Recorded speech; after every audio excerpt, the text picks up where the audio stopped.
Hi viewers, welcome to our channel.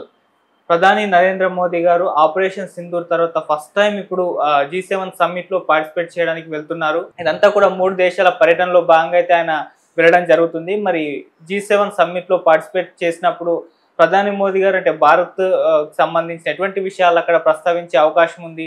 So ఈ మొత్తం దీని యొక్క మోటివ్ ఏంటి, ఇదే అంశం మీద డిస్కస్ చేయడానికి ప్రజెంట్ మనతో పాటు సీనియర్ జర్నలిస్ట్ అరవింద్ కొల్లి గారు ఉన్నారు. వారిని అడిగి తెలిసిన ప్రయత్నం అయితే చేద్దాం. సో నమస్కారం సార్. సార్, 3 దేశాలు అయితే పర్యటించబోతున్నారు. అంటే కెనడా ప్రెసిడెంట్ ఇన్వైట్ చేసినందుకు గాను ప్రధాని నరేంద్ర మోదీ గారు కూడా అటెండ్ అవుతున్నారు G7 సమ్మిట్ లో. మరి దీని ప్రధాన పర్పస్ ఏంటి, మరి దీంట్లో ఏం జరగబోతున్నారు? యాక్చువల్గా G7లో భారత్ సభ్యదేశం కాదు. సభ్యదేశం కాకపోయినప్పటికీ 12-13 సార్ల నుంచి రెగ్యులర్గా ప్రతి G7 సమ్మిట్లో ఆహ్వానిత దేశంగా వెళ్తుంది, అది పార్టిసిపేట్ చేస్తుంది. అప్పటి ప్రధానులు కానీ వీళ్ళంతా కూడా పార్టిసిపేట్ చేసిన సందర్భం ఉంది. గత ప్రధాని మన్మోహన్ సింగ్ కానీ ఇప్పుడు ఈ ప్రధాని కానీ పార్టిసిపేట్ చేసిన ప్రతిసారి కూడా G7 దేశాల కూటమిలో చాలా కీలకమైనటువంటి వ్యాఖ్యలు అయితే భారత్కే చేసింది. అంటే ఒకటి, G7 దేశాలు అత్యంత బాధ్యతాయుతంగా ఉండాల్సిన అవసరాన్ని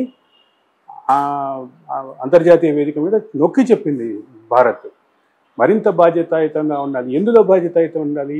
సుస్థిర ప్రపంచం ఏర్పాటుకి బాధ్యతాయుతంగా ఉండాలి, యుద్ధరహిత ప్రపంచం ఏర్పాటుకి బాధ్యతాయుతంగా ఉండాలి, అంతర్జాతీయ వాణిజ్యాన్ని పెంపొందించడానికి, అంతర్జాతీయ స్థాయిలో ప్రొడక్షన్ ఎకానమీ పెరగడానికి. ఈ మాట దాదాపుగా ప్రతి సమావేశంలోనూ భారత ప్రతినిధిగా పాల్గొన్నటువంటి ప్రధానమంత్రి నొక్కి చెప్పారు. అయితే ఇది ఆచరణలోకి వచ్చేసరికి ఈ G7 దేశాల్లో కొంత వైరుధ్యాలు, G7 దేశాల మధ్యలో ఉన్నటువంటి విభేదాలు కూడా ఈ పర్టికులర్ ఎజెండాకి అడ్డంకిగానే మారినాయని చెప్పక తప్పదు. ఏమీ దాపరికం లేదు. కానీ G7 దేశాలలో ఉండాల్సినటువంటి బాధ్యతని ప్రతిసారి భారత ప్రతినిధి బృందం, భారత నాయకత్వం వహించినటువంటి ప్రధాని కూడా చాలా క్లియర్గా నొక్కి మరీ చెప్పారు.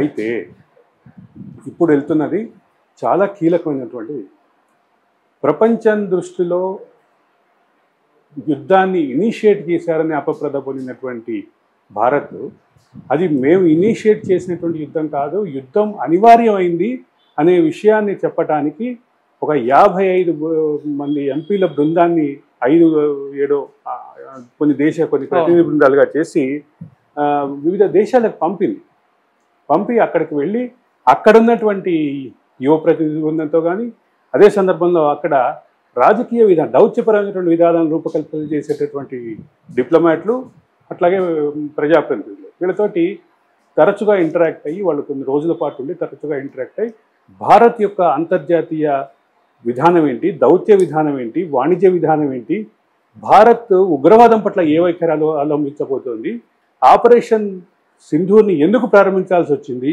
అనే విషయాన్ని కూడా చాలా క్లియర్గా, అదే సందర్భంలో ఆపరేషన్ సింధూర్ ఆపటంలో కూడా ఉన్నటువంటి బాధ్యతాయుతమైనటువంటి, అంటే ఇది అనుయుద్ధంగా మారకుండా ఆపాము అనేటటువంటి విషయాన్ని కూడా చాలా స్పష్టంగా చెప్పొచ్చింది. అయితే దీంట్లో అంతర్జాతీయంగా కానీ జాతీయ స్థాయిలో కానీ యుద్ధం ప్రారంభించడం పైన కానీ యుద్ధం విరమించడం పైన కానీ విమర్శలు ఉన్న విషయం వాస్తవం. విమర్శలే కాదు, కొన్ని తీవ్రమైనటువంటి విమర్శలు, తీవ్రమైనటువంటి దాడులను కూడా ఎదుర్కొంది, వాగ్దాడిని కూడా ఎదుర్కొంది భారత్.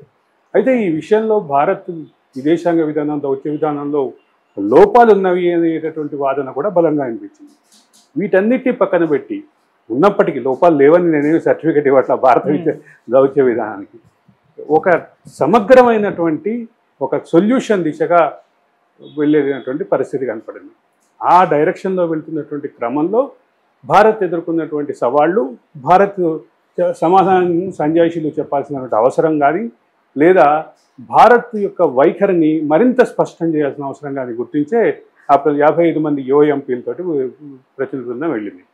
ఆ ప్రతినిధి బృందంలో కూడా నాట్ ఓన్లీ అధికార పార్టీయే కాదు, ప్రతిపక్ష పార్టీకి సంబంధించినటువంటి ఎంపీలు కూడా ఉన్నారు. ఎక్కడి దాకా ఎందుకు, కెనడా, అమెరికా దేశాల్లో పర్యటించినటువంటి ప్రతినిధి బృందానికి నాయకత్వం వహించిందే కాంగ్రెస్ ఎంపీ, అదేం దాపరికం లేదు.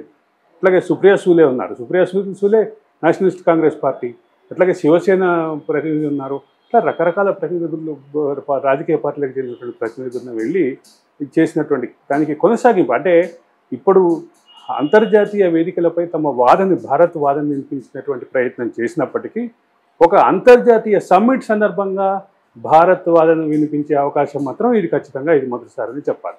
ఈ క్రమంలోనే మొదట్లో ఇది భారత్కి ఆహ్వానం కూడా లేదు. దీనికి మన ఇద్దరం కూడా మాట్లాడుకుందాం దాని గురించి, ఈ వీడియో కూడా చేసాం ఇక్కడ.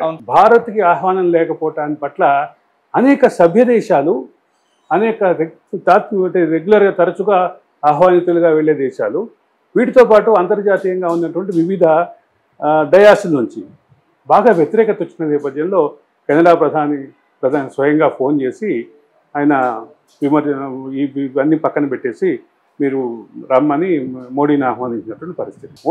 మోడీ ఆహ్వానించేటటువంటి క్రమంలో ఒక ప్రధానమైన అంశం గమనించాలి. అంతర్జాతీయంగా ఖలిస్తాన్ ఉగ్రవాదులకు సంబంధించిన గొంతు వినిపిస్తోందంటే అది కెనడా సపోర్ట్ తోటి అనే భావం భారత దౌత్య వర్గాల్లో కానీ, భారత డిప్లొమాట్లో కానీ, భారత నాయకత్వంలో కూడా ఉంది. భారత నాయకత్వంలో కాదు, ఒక వర్గం ప్రజల్లో భారత్లో ఉన్నది కూడా బలంగా ఉంది. అందుకు అవకాశాలు, అందుకు సంబంధించిన అంశాలు. అదే సందర్భంలో గతంలో జస్టిన్ ట్రూడో పాత ప్రధాని కొన్ని వ్యాఖ్యలు కూడా చేసినటువంటి సందర్భం ఉంది.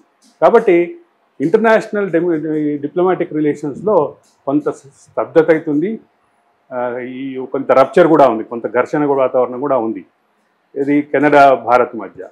భారత్లో ఉన్నటువంటి ఒక వర్గం అయితే అసలు ప్రపంచంలో ఈ భావం ఎక్కడా లేనప్పటికీ, ఖలిస్తాన్కి సంబంధించినటువంటి డిమాండు, ఖలిస్తాన్కి సంబంధించినటువంటి అంశం ఎక్కడా లేనప్పటికీ కేవలం కెనడాలో మాత్రమే ఉంది. అది అటు అమెరికాలో కానీ, ఇటు భారత్లో కానీ ఎక్కడా లేనటువంటి నేపథ్యంలో కేవలం ఆ వాదన బలంగా వినిపిస్తుంది అక్కడ ఆ డయాస్ నుంచి, ఆ దేశ భూభాగం నుంచే అనే వాదన వాళ్ళు బలంగా వినిపిస్తూ వస్తూ ఉన్నారు. ఈ నేపథ్యంలో ఆ రప్చర్కి కొనసాగింపుగా ఇన్విటేషన్ లేకపోవడం, తర్వాత ఇన్విటేషన్ వచ్చిన సందర్భంలో ఈ వాదన కూడా ప్రస్తావన వచ్చినట్టుగా ప్రాథమికంగా తెలుస్తోంది. కాబట్టి ఈ రప్చర్ని అంటే ఖలిస్తాన్ ఉగ్రవాదులకి, ఖలిస్తాన్ వాదానికి వేదిక అవుతోంది కెనడా అనే వాదనని కూడా ప్రధాని బలంగా వినిపించేటువంటి అవకాశం అయితే ఉంది. కానీ ప్రధాని ఫోకస్ మొత్తం ఆ 55 మంది ప్రతినిధి బృందం ఏదైతే బృందాలుగా వెళ్ళిందో వాళ్ళు వినిపించిన వాదనకి మరింత కొనసాగింపుగా భారత్ యొక్క విదేశాంగ విధానం, యుద్ధం పట్ల భారత అభిప్రాయం, అదే సందర్భంలో పాకిస్తాన్ ఉగ్రవాద శిబిరంగా మారింది అనేటటువంటి విషయం కానీ ఇటువంటి అంశాలని ప్రధానంగా ముందుకు తీసుకొచ్చేటటువంటి అవకాశం అయితే క్లియర్గా ఉంది. ఇది పాకిస్తాన్కి పెద్ద షాక్ అనుకోవాలి సార్. పాకిస్తాన్కి షాక్ అంటే ఇప్పుడు ఒకటి ప్రధానంగా అంతర్జాతీయంగా ఏ దేశం వైపు చూస్తారు? ఒక ప్రభావశీలమైనటువంటి దేశం వైపు అన్ని దేశాలు చూస్తాయి. ముఖ్యంగా G7 దేశాలు కానీ ఇటువంటి ప్రధాన కూటములు ఎటువైపు చూస్తాయి? ఒక బలమైనటువంటి ఆర్థిక వ్యవస్థగా ఉండి, సమగ్రమైనటువంటి ఆర్థిక విధానం కలిగి ఉండి, సమగ్రమైనటువంటి దౌత్య విధానం రూపకల్పన చేసుకున్నటువంటి దేశం వైపు బలంగా చూస్తారు. ఆ బలంగా చూసే క్రమంలో నేను చెప్పిన మూడిట్లో భారత్ తోటి పోటీ పడేయటం కాదు, దాదాపు భారత్ని అందుకునే స్థాయిలో కూడా లేనటువంటి పాకిస్తాన్ తమ వాదాన్ని వినిపించాలి అంటే, వాళ్ళకి గొంతు బలంగా మారాలి అంటే వాళ్ళకి ఆర్థికంగా బలం ఉండాలి, రాజకీయంగా బలం ఉండాలి. ఇప్పటికీ స్వతంత్రం వచ్చిన తర్వాత సుమారుగా 3 సార్లు ఏమో సైనిక పాలన ఎదుర్కొన్నటువంటి దేశం, ఆ దేశంలో ఉన్నటువంటి ప్రజాస్వామ్య వ్యవస్థల గురించి కూడా మనం అర్థం చేసుకోవచ్చు. మనం ఒక్కసారి కొద్ది కాలం పాటు ఎమర్జెన్సీని ఎదుర్కొంటేనే దాన్నే ఇప్పటికీ బలమైన చీకటి రోజుగా చెప్పేటటువంటి బలమైనటువంటి ప్రజాస్వామ్య వ్యవస్థ మనకుంది. కాబట్టి ఈ రెండింటి కంపారిజన్లో, ఈ రెండింటిలో ఉన్నటువంటి రిలేటివ్ విషయాలు కనుక చూస్తే కనిపించే అంశం అది. Okay sir. కాబట్టి దానికి ప్రధాన కారణం అంటే పాకిస్తాన్ పట్ల చిన్న చూపు చూడటానికి కానీ, భారత్ వైపు బలమైనటువంటి చూపు, అదే సందర్భంలో భారత్ ఏం చెప్తుందో వినాలనేటటువంటి నేపథ్యం కూడా దానికి కారణం ఏంటంటే భారత ఆర్థిక వ్యవస్థ బలంగా ఉండటం, భారత వినియోగ వ్యవస్థ బలంగా ఉండటం,